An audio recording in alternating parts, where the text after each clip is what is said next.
y durante 13 siglos, la ciudad de sus sueños floreció. Pero su historia era una pesadilla, reflejo de su creador, cruel y sangriento. En ella, Poncio Pilatos ocupó el cargo de gobernador. San Pablo estuvo encarcelado y San Pedro ayudó a un centurión romano a descubrir su fe. Pero al final, Cesarea se perdió en el tiempo y sus tesoros terminaron sepultados bajo la arena y el mar. Esta es la historia de la ciudad perdida de Herodes.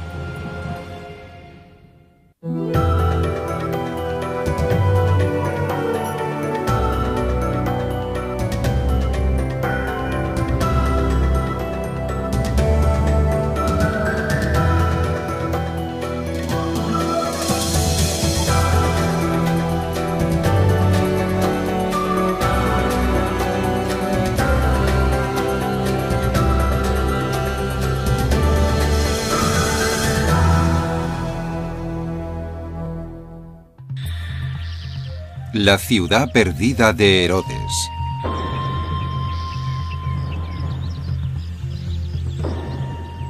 El alba. Los primeros rayos de la mañana iluminan un paisaje ancestral. Un lugar cuyo pasado sombrío y tumultuoso tiene una historia caleidoscópica. Estamos en Israel, a 56 kilómetros al norte de Tel Aviv, en la costa mediterránea.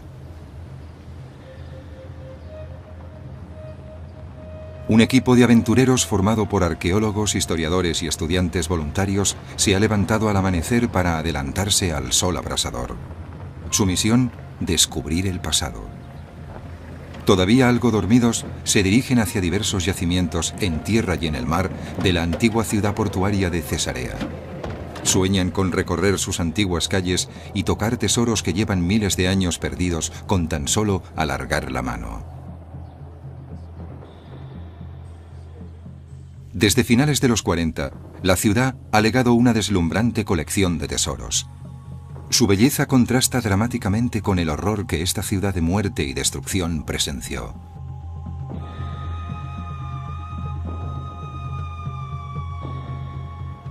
Pero incluso después de 5 décadas de excavaciones, sigue habiendo un inmenso tesoro de conocimientos y objetos que espera ser descubierto.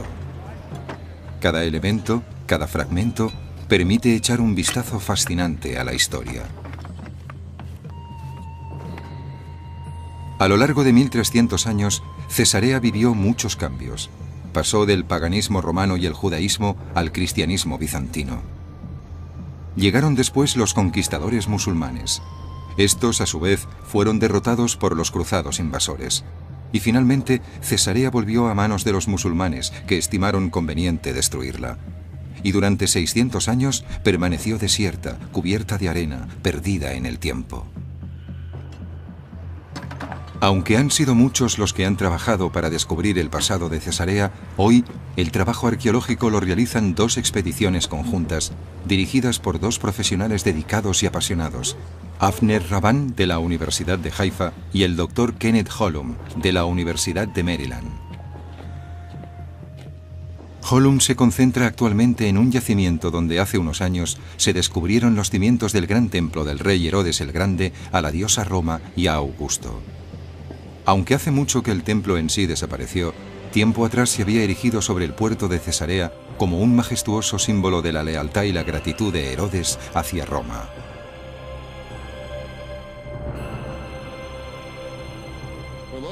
Estamos en los cimientos del templo del rey Herodes a la diosa Roma y a Augusto.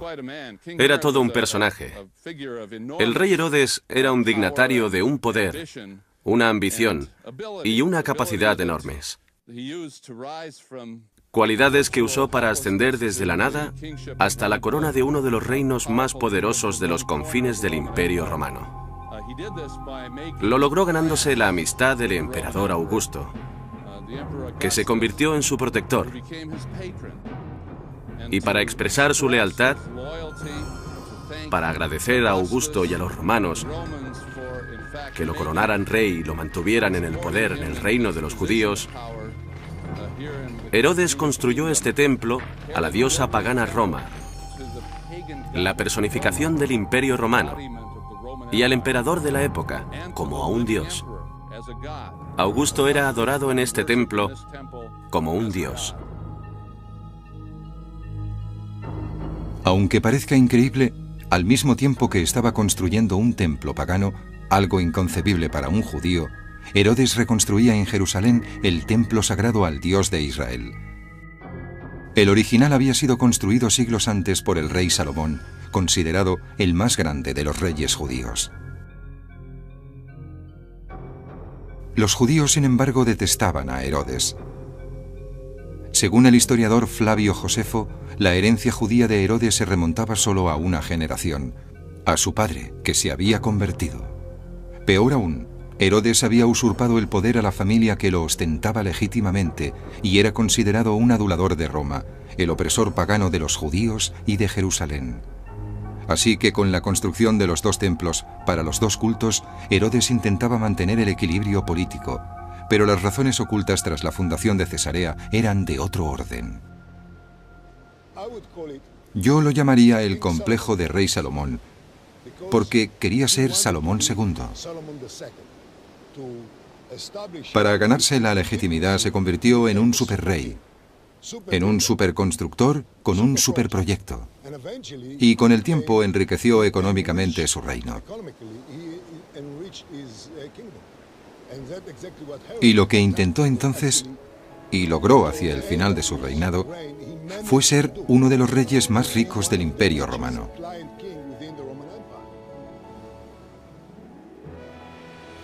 El año 22 a.C., con el respaldo financiero de Roma, Herodes empezó a trabajar en Cesarea.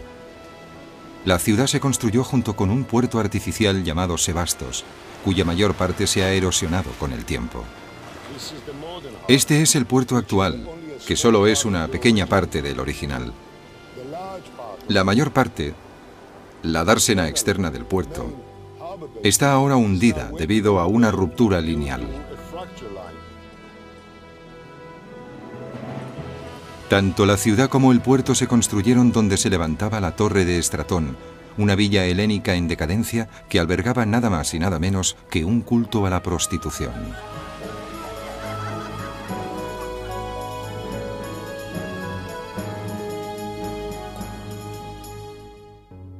Pero Herodes tenía otros planes.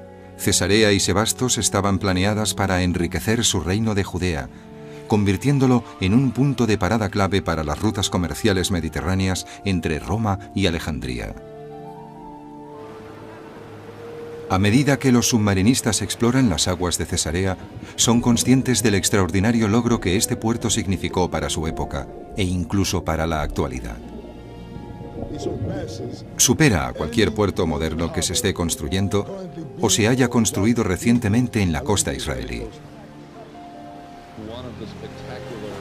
El puerto es uno de los espectaculares logros arquitectónicos que reflejan tanto su carácter como el de los proyectos que Herodes impulsaba.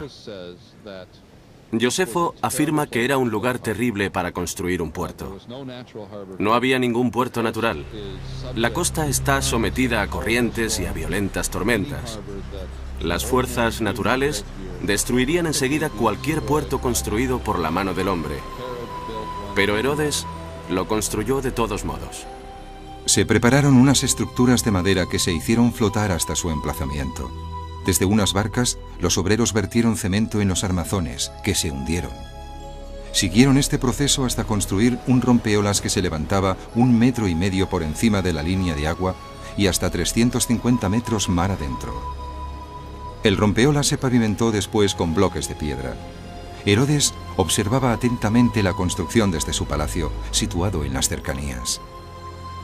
Estamos en el yacimiento del magnífico palacio de Herodes el Grande, en el promontorio situado al sur del antiguo puerto. Herodes construyó este palacio como desafío a las fuerzas del mar, como en el caso del puerto. Lo que vemos aquí, en la piedra inferior, es el área que constituía su residencia privada, donde recibía a sus invitados personales, donde ofrecía cenas, mantenía reuniones privadas, todo en el marco imponente de un palacio levantado junto al mar, con las olas batiendo las paredes del edificio.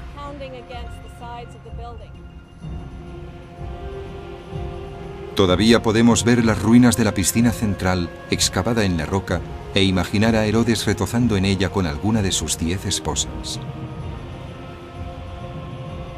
Unos 10 años después de que Herodes terminara el palacio inferior, las obras en la ciudad avanzaron de tal manera que Herodes consideró su inauguración y la clase de celebraciones que se harían. Para alojar a los dignatarios y los invitados de honor que asistirían a los festejos, Herodes necesitaba idear una nueva parte del palacio. El palacio superior poseía unas salas magníficas y espacios públicos que contrastaban con los comedores más íntimos y las instalaciones residenciales del palacio inferior. Estas columnas fueron reconstruidas en el lugar donde encontramos las originales durante las excavaciones. Había 2 pisos de habitaciones que habrían contenido baños y salones, además de salas grandes para celebrar banquetes y para recibir visitas durante los festejos inaugurales de la ciudad. Aunque el rey Herodes era judío y la población de Cesarea albergaba a millares de judíos, la ciudad era definitivamente romana. Desde su nombre hasta su arquitectura, su gobierno y su cultura lo eran sin ninguna duda. Aquí, en el anfiteatro de Herodes, durante los festejos inaugurales de la ciudad en el año 10 a.C., Herodes ofreció carreras de cuadrigas y juegos atléticos para agasajar tanto a sus benefactores romanos como a sus súbditos.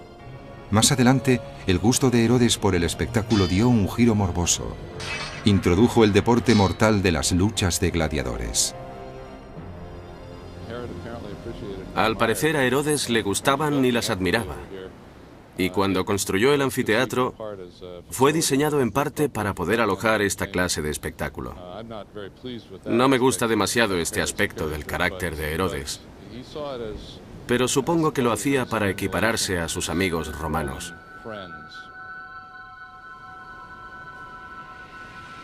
La vida pública de Herodes era un reflejo de su vida privada igualmente cruenta. Mariamne era la favorita de sus 10 esposas. La amaba tanto que construyó una torre en su honor en Jerusalén. Pero cuando sospechó que le era infiel, la mandó ejecutar. También ordenó ajusticiar a 3 de sus hijos porque creía que estaban conspirando para destronarlo. Supuestamente, el propio Augusto dijo una vez de su protegido judío: «Es mejor ser un cerdo de Herodes que uno de sus hijos». Herodes era un hombre profundamente paranoico. Esto también se puede apreciar en su arquitectura. Era un hombre que creía tener la vida pendiente de un hilo. Así que lo dispuso todo para tener no solo muchos palacios, sino palacios bien definidos. En especial Masada, que Herodes construyó a modo de refugio. Herodes no tuvo que retirarse nunca temeroso a Masada, pero con el tiempo este palacio sería el último refugio de sus súbditos judíos que se enfrentaron al dominio romano décadas después de su muerte. Su famosa revuelta del año 66 empezaría en Cesarea.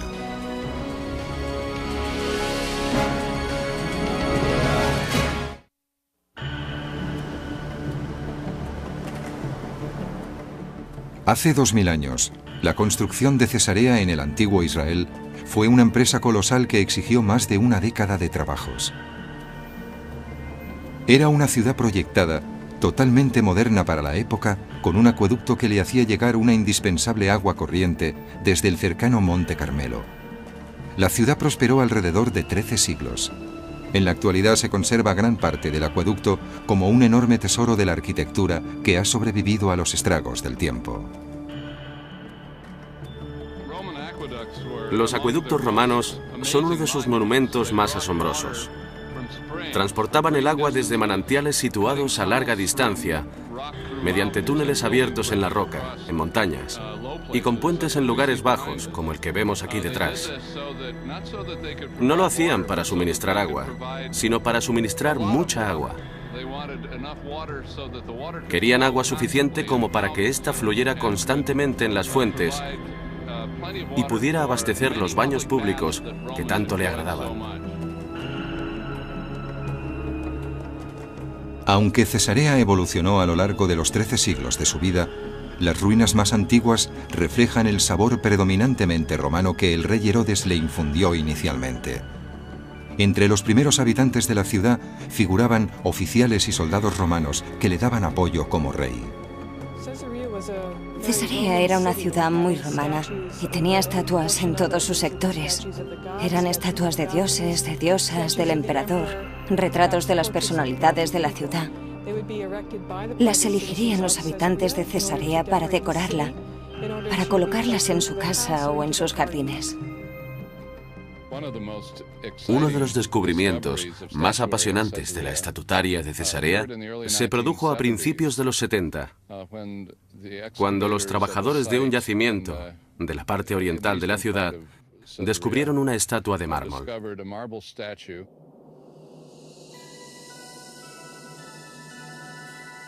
Los arqueólogos y los historiadores se dieron cuenta enseguida de que habían encontrado una estatua de la diosa de Cesarea. Su nombre era Taiki, que significa diosa de la fortuna. Lo mismo que la diosa Roma era considerada la encarnación de la ciudad romana, Taiki era considerada el espíritu de Cesarea. La figurita que la acompaña es Sebastos, que representa el puerto de la ciudad. Aunque la estatua de Taiki ha sufrido el desgaste del tiempo, sigue siendo un hermoso tesoro. En una ciudad se encuentran infinidad de pequeños tesoros. Cuando un rey construía una ciudad, cuando un imperio favorecía la vida de una ciudad, sus habitantes desarrollaban un estilo de vida que permitía una decoración aplicada a la comodidad. Así es como en las casas pueden hallarse paredes y suelos muy bien ornamentados. Era una forma de crear arte, rodeándose de objetos lujosos que evidenciaban la satisfacción y el disfrute en la vida cotidiana. En una escala mayor aparece la historia completa del yacimiento, una valiosa muestra de cómo creció, prosperó y se desarrolló la ciudad. Y también de su propia decadencia. Esto último es una consecuencia muy sutil de nuestro trabajo, pero resulta igual de importante para nosotros. Mientras Cesarea florecía gracias al comercio, su ciudadano más próspero, el rey Herodes, aumentaba aún más su riqueza. Pero llegó a sus últimos días enfermo y medio loco. Lo perseguían los familiares y compatriotas que había ejecutado. Aún así, la inclinación de Herodes por el mal no disminuyó. Entre sus últimos actos de brutalidad figura la llamada matanza de los santos inocentes. Según el Nuevo Testamento, Herodes temía al niño que se convertiría en rey de reyes. Después de que los Reyes Magos profetizaran el nacimiento de Jesús, Herodes ordenó asesinar a todos los varones recién nacidos de Judea. Millares de ellos perdieron la vida. Herodes dejó un tesoro arquitectónico, pero cuando murió, el año 4 a.C., puede que su mayor legado fuera el daño que había cometido durante su vida. Tras la muerte de Herodes, otras personalidades pasaron tiempo en Cesarea, en su palacio.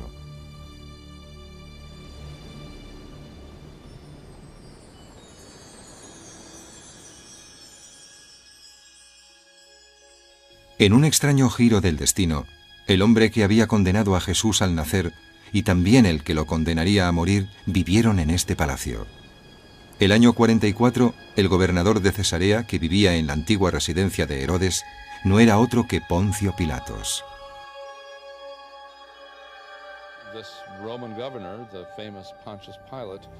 Este gobernador romano, el famoso Poncio Pilatos, dedicó un templo al emperador Tiberio, que era también, por cierto, el emperador que gobernaba cuando Poncio Pilatos crucificó a Cristo.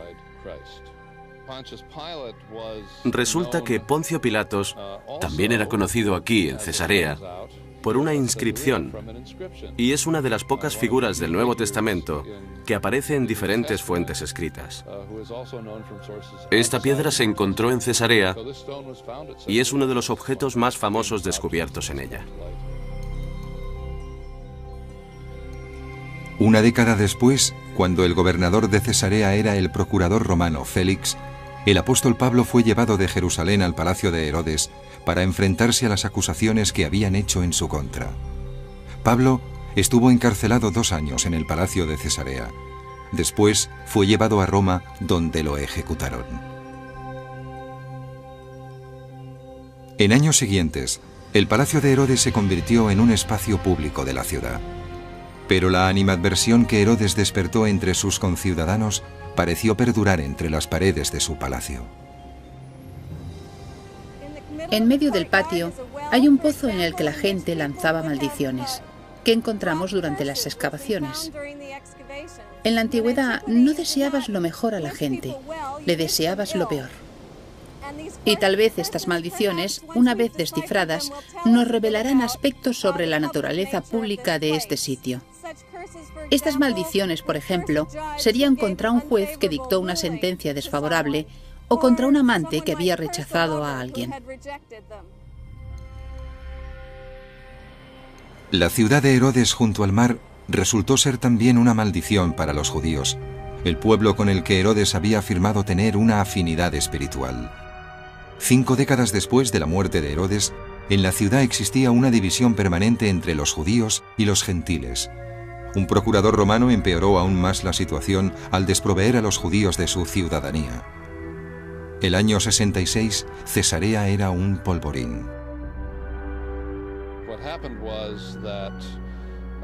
Lo que ocurrió tuvo lugar en una calle de Cesarea, una calle que aún no hemos identificado. Al parecer era un pasaje bastante estrecho que conducía a una sinagoga.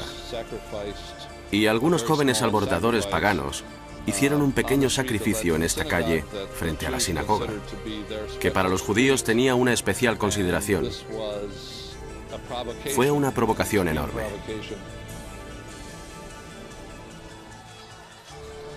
Estalló una batalla terrible. En una hora, los gentiles de la ciudad, con la ayuda de la guarnición romana, mataron a 20.000 judíos, toda la población judía de Cesarea. Por la ciudad, por la que fluía tanta agua, corría ahora sangre. 2.500 personas que intentaron huir murieron después en el anfiteatro de Herodes, donde fueron devoradas por animales salvajes o bien obligadas a participar en luchas de gladiadores. La población gentil de Cesarea aplaudió la carnicería. Según Josefo, esta fue la chispa que encendió la rebelión de los judíos del año 66.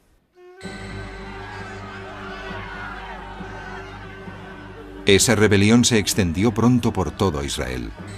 El año 70 de nuestra era, tras 4 años de guerra, los romanos destruyeron el templo sagrado que Herodes había reconstruido para los judíos en Jerusalén. Hoy en día, el muro exterior de contención del lado oeste del templo sigue siendo un lugar santo, un vestigio valiosísimo para los judíos de todo el mundo. En el año 74, otra de las maravillas arquitectónicas de Herodes desempeñó un papel vital en la historia judía. El enfrentamiento final entre el Imperio Romano y los judíos rebeldes tuvo lugar en Masada. La fortaleza que el rey Herodes había construido fue el último refugio de unos 1000 judíos que al final prefirieron morir haciendo uso de sus propias espadas antes que doblegarse al dominio romano. En una generación, los judíos empezaron a volver a Cesarea, donde vivían y enseñaban algunos de sus mejores rabinos.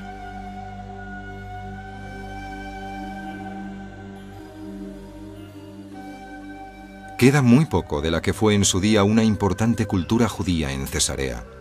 Estos pocos objetos no hacen justicia a sus más de 20.000 habitantes judíos.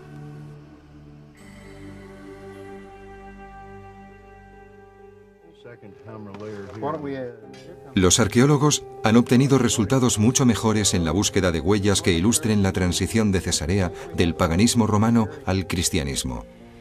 5 siglos después de la destrucción del templo pagano que el rey Herodes dedicó a la diosa Roma, sobre sus cimientos se construyó una iglesia cristiana.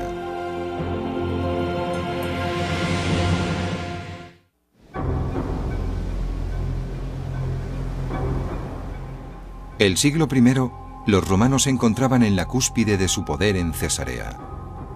La revuelta judía había sido aplastada y la influencia pagana era omnipresente. Pero entonces apareció un nuevo colectivo. Algo que destaca en Cesarea es que hubo cristianos desde muy al principio. Tenemos a San Pablo y a San Pedro.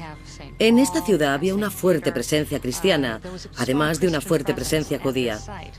Y también había samaritanos. Era una ciudad multicultural. Muchas de las demás ciudades del Imperio Romano eran completamente paganas, pero en Cesarea coexistían muchos y muy diversos cultos religiosos.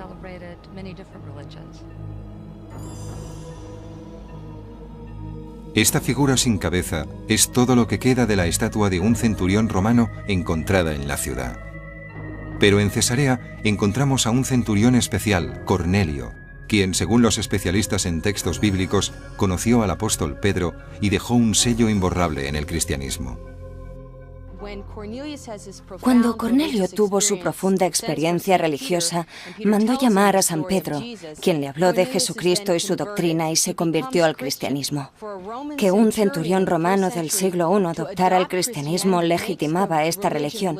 Así que Lucas intenta decir, es algo a lo que la gente puede pertenecer. Es una religión importante, legítima en el Imperio Romano.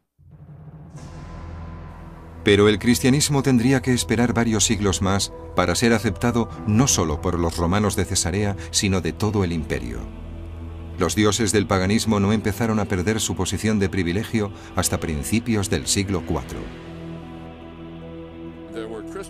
Encontramos cristianos en muchas partes del imperio, incluso próximos a la corte del emperador. Esto empezó a preocupar mucho a los emperadores, porque sus sacrificios rituales no daban resultados. Y culparon de ello a los cristianos. Los cristianos hacían enfadar a los dioses romanos. Como consecuencia de ello, los romanos descargaban su frustración en los cristianos. Uno de los mártires fue un clérigo llamado Procopio. Empezaron las persecuciones que acarrearían las muertes de numerosos mártires descritas por Eusebio. En el anfiteatro de Cesarea se ejecutaba a cristianos de distintos y espeluznantes modos.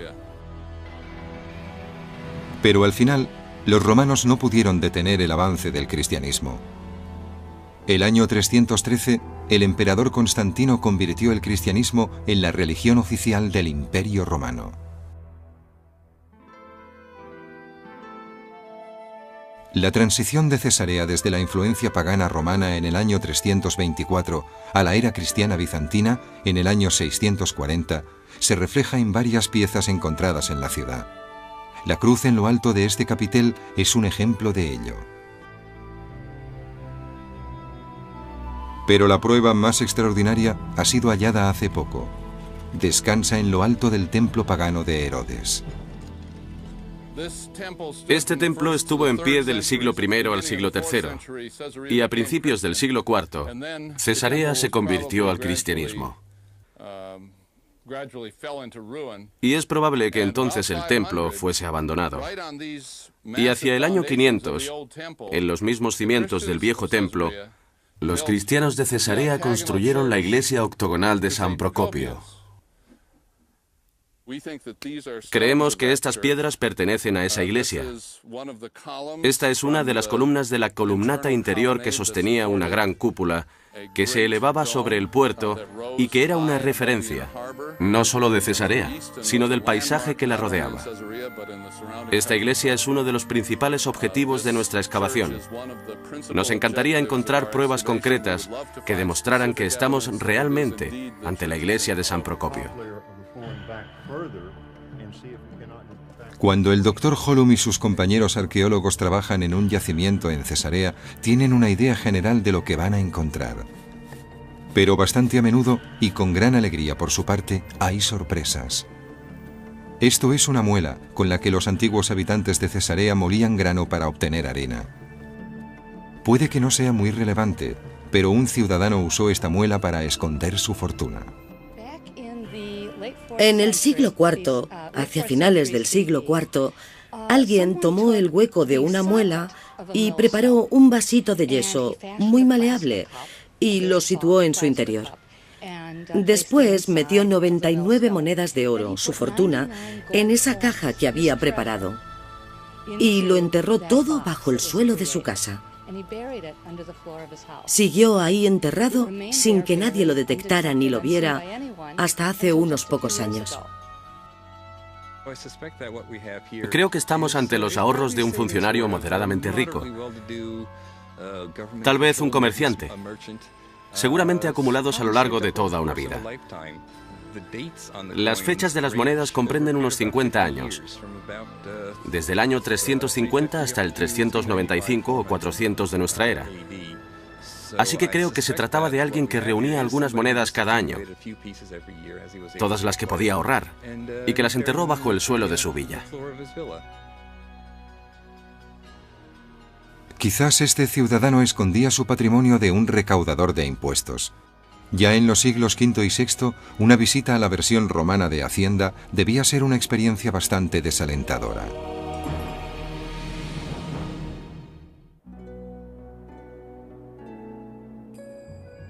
A juzgar por algunos de los tesoros que se conservan, Cesarea, en su período bizantino entre los siglos V y VI, fue bastante próspera. Y como sucede en nuestros días, el gobierno se quedaba una parte considerable de la riqueza de sus ciudadanos en forma de impuestos. Existía un elaborado sistema fiscal, no demasiado distinto al de la actual Hacienda, con sus temidas inspecciones. Supongo que esta sala pertenecía al palacio del gobernador y era donde los contribuyentes esperaban sus inspecciones, concepto este que todavía hoy nos resulta familiar. Alrededor de la sala hay bancos, donde se sentaban los contribuyentes, y en medio del piso hay una inscripción que podían leer y que podía irles bien mientras consideraban su situación. La inscripción reza: si no quiere temer el gobierno, actúe bien, y el gobierno lo alabará. Es decir, pague los impuestos y el gobierno lo alabará. Uno de los descubrimientos más recientes y apasionantes del tesoro del período bizantino de Cesarea fue el hallazgo de estos 11 adornos dorados de un cinturón. Los arqueólogos creen saber a quién pertenecía. Dos de las piezas forman una hebilla.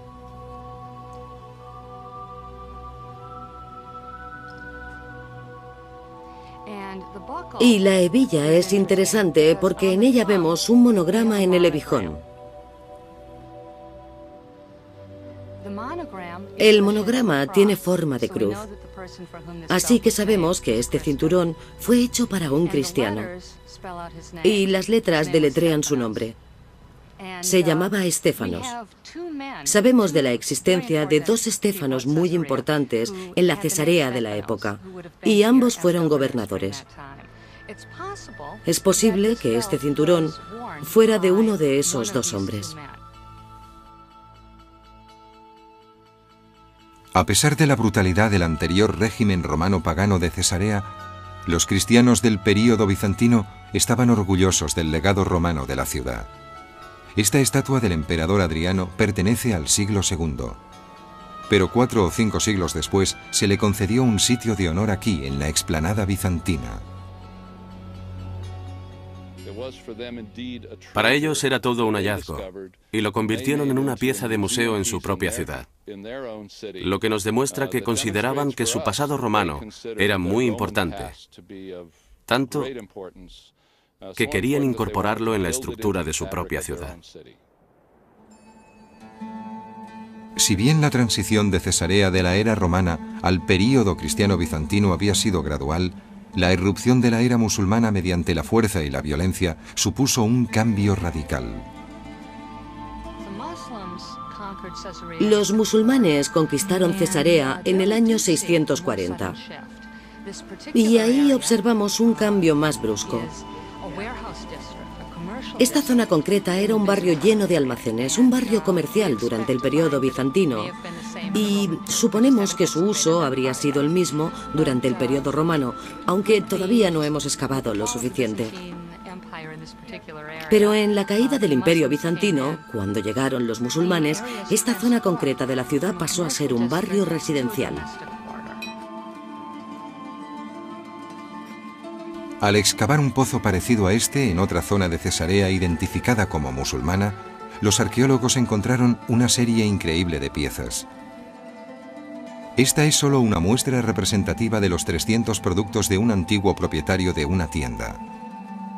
Contiene un surtido de objetos tanto locales como importados de cerámica y de cristal, útiles de cocina, estatuillas y objetos de metal decorados, como estos candelabros y este calentador. Este jarrón de cristal de casi 20 litros es el mayor que se ha encontrado de su clase.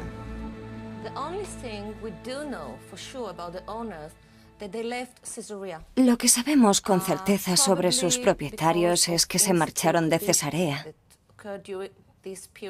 probablemente debido a la inseguridad que se vivía en este periodo en todo el país. Y también sabemos que no regresaron nunca más. Tuvimos suerte de ser los primeros en abrir la cámara y encontrarlo todo tal como lo dejaron hace casi 1000 años. Ningún tesoro arqueológico de Cesarea evoca la cultura y el arte musulmanes mejor que esta colección de joyas. Las piezas datan aproximadamente del año 1090 y debieron pertenecer a la esposa favorita o a la concubina de uno de los comerciantes o terratenientes acaudalados de la ciudad. Encontramos toda clase de reflejos de una vida espléndida, cómoda, y valoramos y disfrutamos estas cosas, porque muchas de ellas son objetos hermosos. La inscripción en este amuleto procede del Corán, el libro sagrado del Islam. Protegía a su propietaria y reza: di, Él es Alá, el único, Alá, el misericordioso.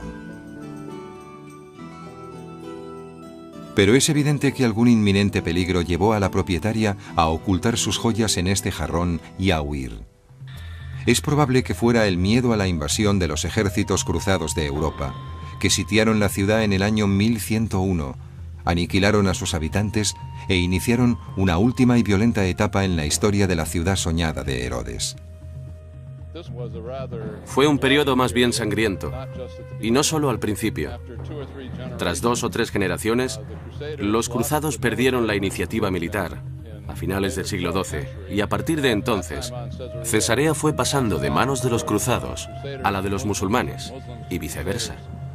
Y finalmente, en 1252, Luis IX, en la Sexta Cruzada, ayudó a refortificar Cesarea con sus propias manos. La impresionante escarpa y contraescarpa, el glacis que constituye ahora una parte tan impresionante de estas fortificaciones, data de ese periodo.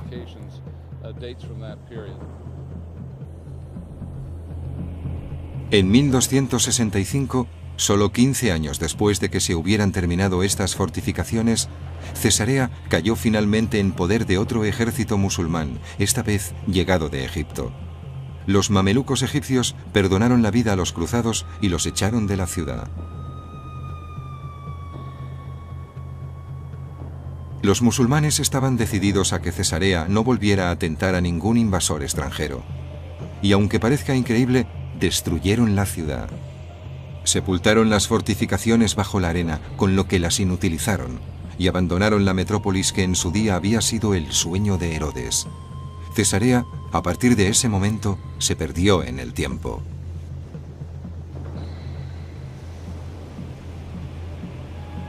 Pero en el siglo XX, Cesarea viviría un renacimiento maravilloso que habría iluminado con una sonrisa el mismísimo rostro sombrío del rey Herodes.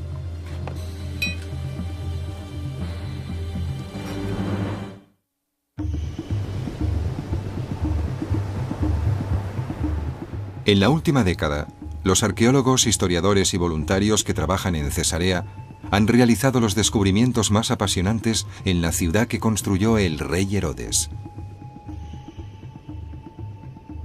Cada año, las expediciones conjuntas de Cesarea y la Autoridad de Antigüedades de Israel, entre otras, se esfuerzan en averiguar más cosas sobre los días gloriosos de la ciudad. Excavan tanto en tierra como debajo del agua. Ahora que los arqueólogos han encontrado lo que se cree que fue la iglesia de San Procopio, el mártir cristiano, seguirán trabajando en este yacimiento durante varios años. El proceso es muy lento, ya que excavan capa por capa.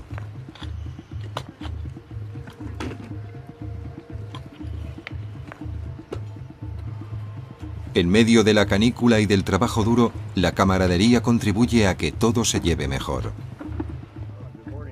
El doctor Kenneth Hollum y su eficaz equipo de arqueólogos han llegado hasta lo que creen el suelo original de la iglesia de San Procopio.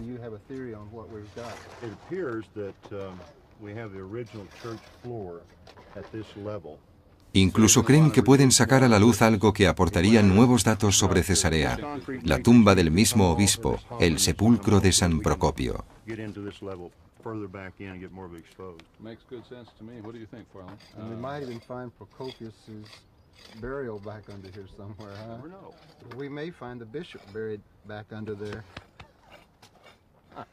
We might. If we do, you'll be the first to know. Okay, thank you. Nuestros conocimientos sobre el pasado de Cesarea han aumentado considerablemente en la última década gracias al trabajo de los arqueólogos. Es una muestra de su perseverancia, su paciencia y sobre todo su pasión por la ciudad perdida de Cesarea. A muchos estudiantes, el desafío intelectual de desentrañar lo que ocurrió en el pasado, a partir de restos arqueológicos, les resulta una experiencia intelectual estimulante. Pero a veces, la experiencia es simplemente apasionante para los estudiantes voluntarios, como cuando se descubre un tesoro. Fue realmente fantástico encontrar estas piezas de oro. Vienes aquí esperando encontrar fragmentos de cerámica, quizás alguna moneda, pero nada así. Salieron de la tierra con el mismo aspecto que tienen ahora en la mesa. Son unas piezas preciosas.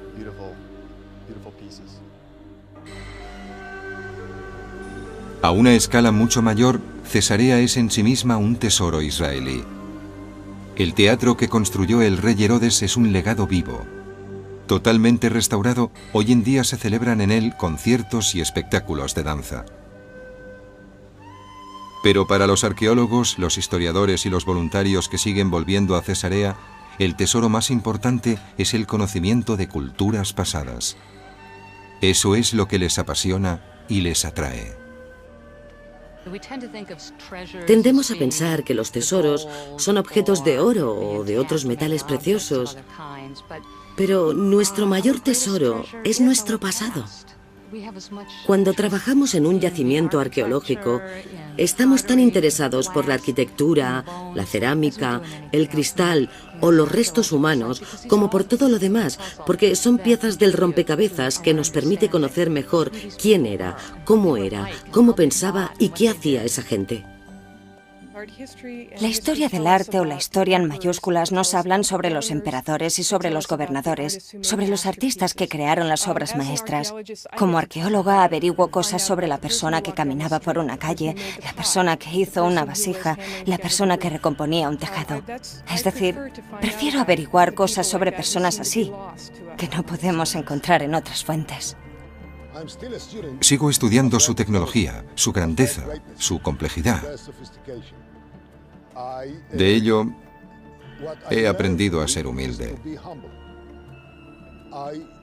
No volvería a considerar nunca como un axioma que sabemos más que los antiguos.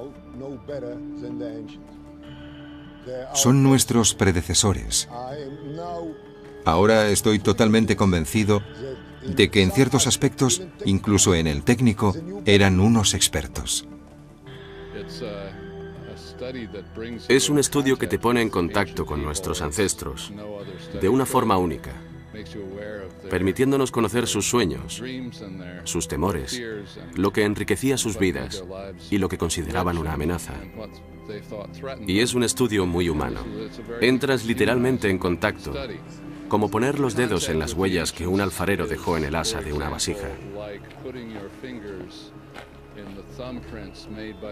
Cuando estableces literalmente esa conexión táctil con tu homólogo en la antigüedad, la arqueología te permite experimentar un contacto muy íntimo con el mundo antiguo.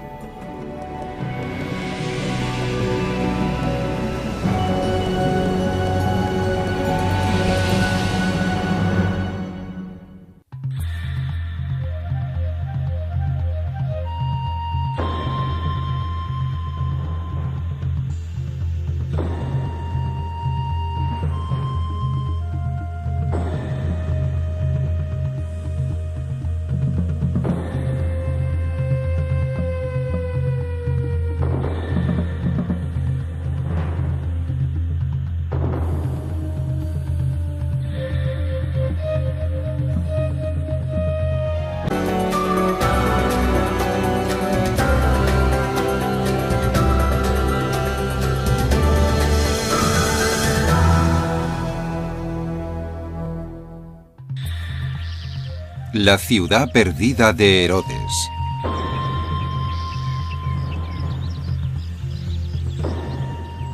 El alba.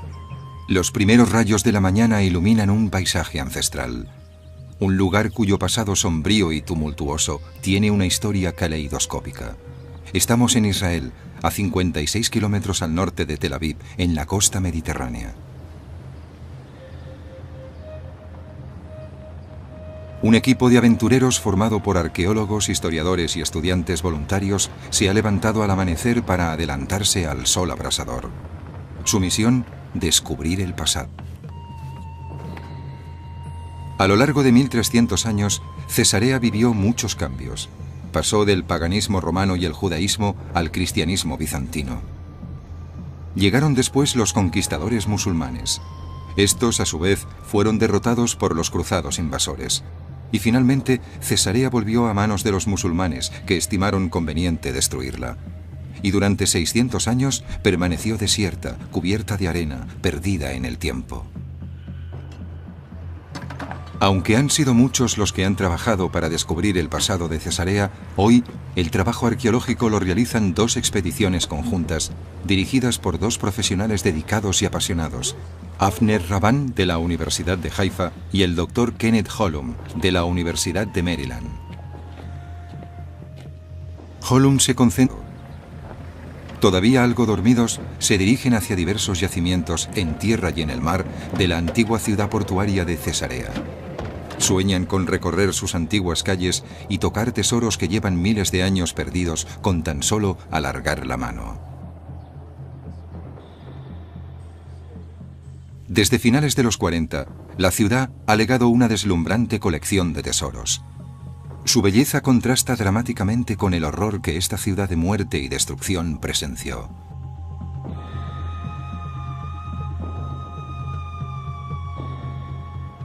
Pero incluso después de 5 décadas de excavaciones, sigue habiendo un inmenso tesoro de conocimientos y objetos que espera ser descubierto. Cada elemento, cada fragmento, permite echar un vistazo fascinante a la historia. Y durante 13 siglos, la ciudad de sus sueños floreció. Pero su historia era una pesadilla, reflejo de su creador, cruel y sangriento. En ella, Poncio Pilatos ocupó el cargo de gobernador. San Pablo estuvo encarcelado y San Pedro ayudó a un centurión romano a descubrir su fe. Pero al final, Cesarea se perdió en el tiempo y sus tesoros terminaron sepultados bajo la arena y el mar. Esta es la historia de la ciudad perdida de Herodes.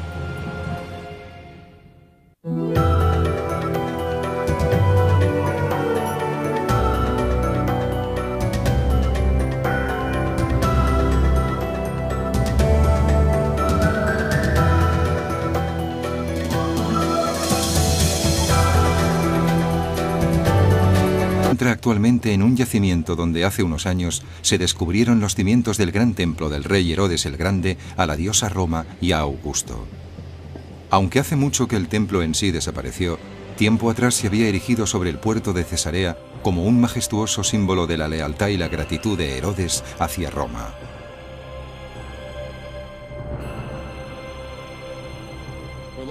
Estamos en los cimientos del templo del rey Herodes a la diosa Roma y a Augusto. Era todo un personaje.